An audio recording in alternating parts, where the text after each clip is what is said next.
Hello friends, સ્વાગત છે તમારું મારી ચેનલ કેબી પટેલ રેસીપીમાં। તો આજે એક એવા પરાઠા આપણે બનાવશું કે આ કોઈ નોર્મલ પરાઠા નથી, આ સુપર હેલ્ધી અને ટેસ્ટી પરાઠા છે। અને આ પરાઠાને તમે અઠવાડિયું સુધી બનાવી અને ખાઈ શકો છો। આ પરાઠા ખાવામાં એટલી હેલ્ધી બને છે કે તેની અંદર વિટામિન્સ, ફાઇબર અને આયરનથી ભરપૂર હોય છે। અને આ બાળકોને તમે લંચ બોક્સમાં કે સવાર સાંજ બપોર તમે ગમે ત્યારે બનાવીને દઈ શકો છો।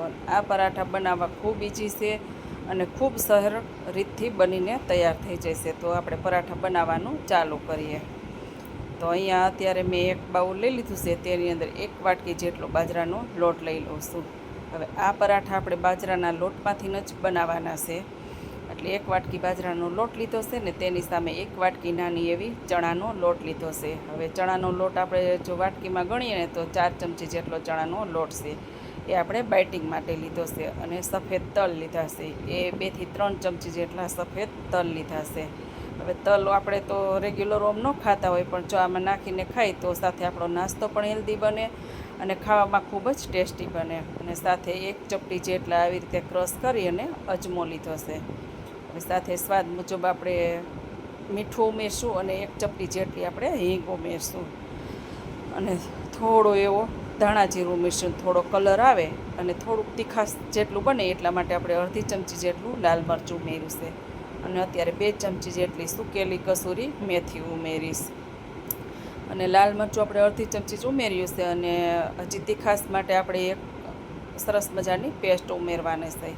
તો તેની માટે મેં અત્યારે જો અહીંયા 2 ટુકડા આદુના છાલ ઉતારી અને લઈ લીધા છે અને 5 થી 6 કળી લસણ લઈ લીધું છે।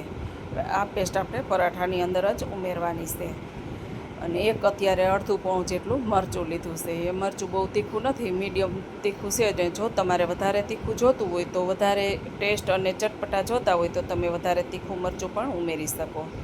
હવે આને આપણે ખાંડી અને પેસ્ટ બનાવી લઈએ। અને ખૂબ પેસ્ટ નથી કરવાની, અધકચરી જ રાખવાની છે। જે આપણે પરાઠું ખાશું ત્યારે એની અંદર જે કટકા આવશે એ ખાવામાં ખૂબ જ એવા ટેસ્ટી લાગશે। એટલે આપણે આટલું જ પીસવાનું છે, બહુ ખાંડવું નથી અને અધકચરું જ રાખવાનું છે। અને આને આપણે મિક્સર જારમાં નથી પીસવાનું છે, ખાયણીમાં જ આપણે ખાંડીને લેવાનું છે। હવે એ પેસ્ટ પણ આપણે એની અંદર ઉમેરી દઈ।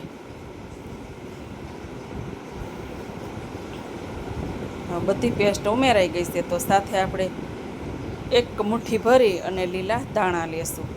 એટલે ધાણા જો પરાઠા બનાવશું તો દેખાવમાં પણ સરસ આવશે અને ખાવામાં પણ ટેસ્ટી લાગશે। હવે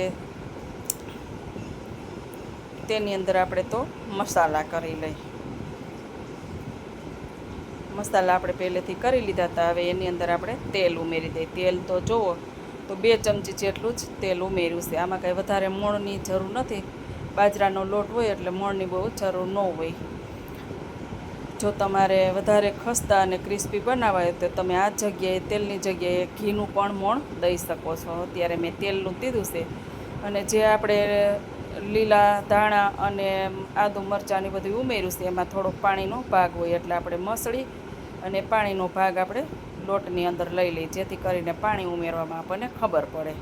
હવે થોડું થોડું પાણી ઉમેરી અને એનો એક સરસ મજાનો લોટ બાંધવાનો છે। જે આપણે રોટલીનો લોટ બાંધતા હોય એથી થોડો કઠણ બાંધવાનો છે, એટલે કે બહુ કઠણય નહીં અને બહુ નરમય નહીં, એવો લોટ આપણે બાંધી અને તૈયાર કરવાનો છે। અને આવી રીતે મસળી અને એક લોટ આપણે બનાવીને તૈયાર કરી લેશું। હવે આ પરાઠા જો તમે બાજરાના છે એટલે ફાટવાની બીક લાગતી હોય, પણ આપણે જે ચણાનો લોટ ઉમેર્યો છે એટલે પરાઠું ફાટશે નહીં। અને જો થોડું થોડું કિનારી પર ફાટે તો સમજી લેવાનું કે આપણા પરાઠા થોડાક ક્રિસ્પી અને ખસ્તા બન્યા છે। અને આ પરાઠા નાના મોટા બધાય પણ ખાઈ શકે છે। જો જેને પણ દાંત ન હોય એ પણ બાજરાનો લોટ છે એટલે પરાઠું ખાઈ શકશે। હવે તેની અંદર આપણે થોડું એવું તેલ ઉમેરી દઈ, એટલે કે આપણા વણતી વખતે હાથે ન ચોંટે અને પાટલા પર ન ચોંટે। એટલે આખા લોટ ઉપર આપણે આવી રીતે તેલ લગાવી મસળી અને લોટ આપણે તૈયાર કરવાનો છે। જો આ જગ્યાએ તમે પાછું ઘી પણ ઉમેરી શકો છો। તો હવે આપણે લોટ તૈયાર થઈ ગયો છે બાંધીને। તો જે રોટલીનો લોટ આપણે લેતા હોય એથી થોડો એવો તમારે વધારે લેવાનો છે લોટ, અને લૂવો કરી અને જે આપણે કોરો લોટ હોય બાજરીનો તેની અંદર ડીપ કરી લેવાનો, એટલે કે પાટલી ઉપર ન ચોંટે અને વેલણ ઉપર ન ચોંટે। હવે આ રીતે લોટ આપણે ડીપ કરી અને પરાઠા વણી લેશું. આને જો 4 થી 5 વેલણ મારશો ને તો પરાઠું આપણું બનીને તૈયાર થઈ જશે. જો આ રીતે થોડું થોડું તો બાજરીનો લોટ છે એટલે પરાઠું કિનારી પણ ફાટે તો એ પણ કાંઈ વાંધો નથી, ફાટે તોય શેકાવામાં તો સરસ જ શેકાવાનું છે. હવે આ જે આપણે બાજરાનો લોટ હોય એ આપણે હાથેથી ને ટીપીને કરતા હોય છે, પણ કોઈને કદાચ ન ફાવતો હોય તો આ રીતે રોટલી જેમ આપણે વણીને પણ કરી શકીએ. તો અત્યારે જો બીજું પરોઠું વણું છું, એ પણ આપણે એ જ રીતે બધાય પરાઠા વણવાના છે. અને પરાઠા બહુ જાડા પણ નથી રાખવાના અને બહુ પાતળા પણ નથી રાખવાના, અને મીડિયમ રાખવાના છે. જે રોટલી બનાવતા હોય એ રોટલી કરતાં થોડાક આપણે જાડા કરવાના છે, અને બાજરાના રોટલાથીને આપણે પાતળા કરવાના છે.